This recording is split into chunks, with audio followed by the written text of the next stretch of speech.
آج کا دن ہمارے لیے کتنا اہم ہے؟ بہت اہمیت کا حامل ہے۔ سب سے پہلے تو میں بسم اللہ الرحمن الرحیم، لا تثریب علیکم اليوم فاذهبوا انتم الطلقاء او کما قال علیہ الصلوۃ والسلام۔ سب سے پہلے تو میں شکریہ ادا کرتا ہوں سنو چینل کی اس خوبصورت ٹیم کا، جنہوں نے افطار ٹرانسمیشن پہ بقیہ دنیاوی معمولات اور بقیہ خبروں کے ساتھ ساتھ ایک ایسا خوبصورت موضوع کا انتخاب کیا ہے جسے مخزن اخلاق کہا جاتا ہے۔ ایک ایسا موضوع ہے اور یقیناً فتح مکہ کی ان تمام سچویشن میں آج کے دور میں جتنی اس کی ضرورت ہے، شاید کسی اور موضوع کی اتنی امپورٹنس نہیں ہے جتنی آج کے اس خوبصورت موضوع کی اہمیت ہے۔ اور میں یہاں پہ یہ کہنا چاہوں گا، جیسا کہ رانا عظیم صاحب نے بہت خوبصورت انداز میں بیان کیا کہ 20 رمضان المبارک 8 ہجری بمطابق 10 جنوری 630 عیسوی، یہ فتح مکے کا وہ عظیم فتح ہے جسے اسلام کی فتح عظیم کہا جاتا ہے۔ بالکل ماشاءاللہ۔ اور میں رانا صاحب یہاں پہ یہ کاؤنٹ کرنا چاہوں گا، ہم آج جس دور سے گزر رہے ہیں، فتح مکہ ایک طرف، اس کا پس منظر ہمارے سامنے، غزوہ بدر ہمارے سامنے، ازواج مطہرات، ازواج النبی، آل محمد، اصحاب محمد کے وفات اور وصال بھی اس ماہ مبارک کے اندر ہمارے سامنے۔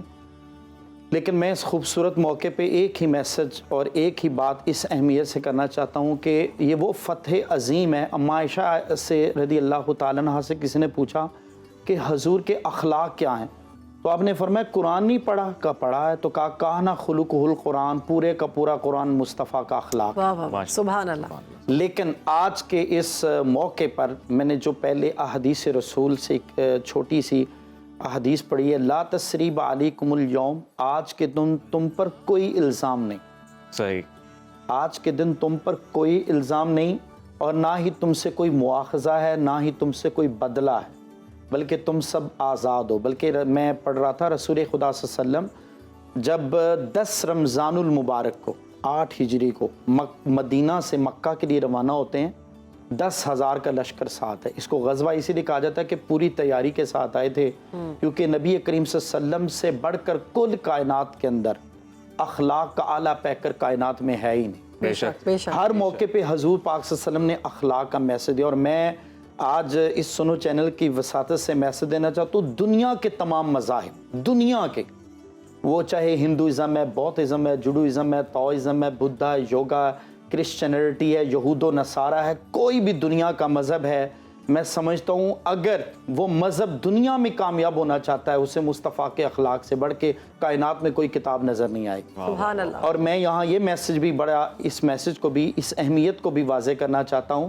کہ رسول اللہ صلی اللہ علیہ وسلم جب مدینہ سے روانہ ہوئے تو صحابہ نے عرض کی، یا رسول اللہ صلی اللہ علیہ وسلم ہم مکہ روانہ ہو رہے ہیں؟ فرمایا ہاں مکہ روانہ ہو رہے ہیں، آج اللہ نے ہمیں فتح عظیم کا خوبصورت علم عطا فرما دیا۔ سبحان اللہ۔ اچھا، اور منظر، یہاں پہ منظر کشی سے پہلے میں ایک میسج دینا چاہتا ہوں، حضور پاک صلی اللہ علیہ وسلم اپنی جس سواری پہ سوار ہو کے روانہ ہو رہے ہیں، جا رہے ہیں، اخلاق ہر پہلو پہ حضور کا اخلاق واضح، ہر پہلو پہ۔ میں سمجھتا ہوں اخلاق ایک ایسی تلوار ہے جو اپنے تو اپنے بیگانوں کو بھی اپنا ہمدرد اور وفادار بنا دیتا ہے۔ ایسا پہلو ہے اخلاق۔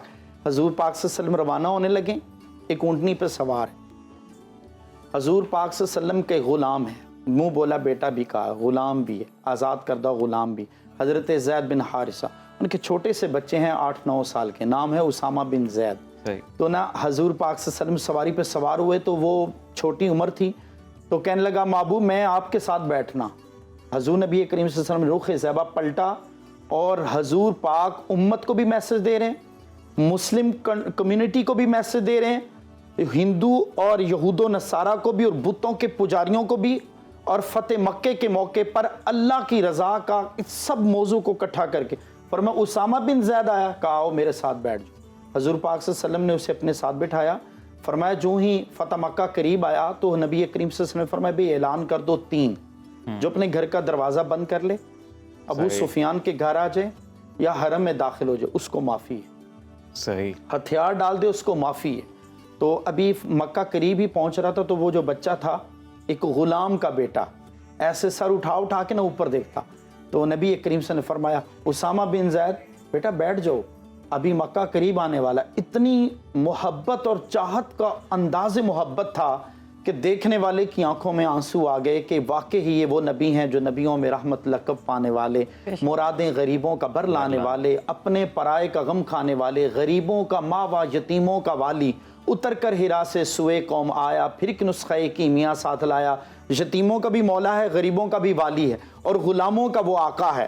تو غلاموں کے بچے کو اپنے ساتھ بٹھا کر امت کو میسج دیا ہے 1500 سال کے بعد بھی کہ پروٹوکول کے چکر میں نہیں رہنا، پروٹوکول نہیں لینا، عاجزی ان کے ساری سے رہنا ہے، اور فتح مکہ کا ایک میسج دیا ہے سب سے بڑا، سب سے نمایاں، اور آج کے دور کے مطابق سب سے خوبصورت میسج یہ ہے کہ انسان کو جتنی بھی عزت مل جائے وہ خدا کی عطا سمجھے، اور عز و انکساری کا دامن دنیا میں کبھی نہ چھوڑے، اللہ اس کو فتح عطا کر کے اس سے بھی بڑی فتح عطا کرتا۔ اور پھر فرمایا جب 4 لوگ حرم کعبہ میں اعلان ہو گیا، ابو سفیان آیا، امیر معاویہ آئے، دیگر بڑے بڑے جلیل القدر وہ اس سرداران قریش آئے، اسلام قبول کیا نا، حضور پاک صلی اللہ علیہ وسلم اعلان کر رہے ہیں معافی معافی۔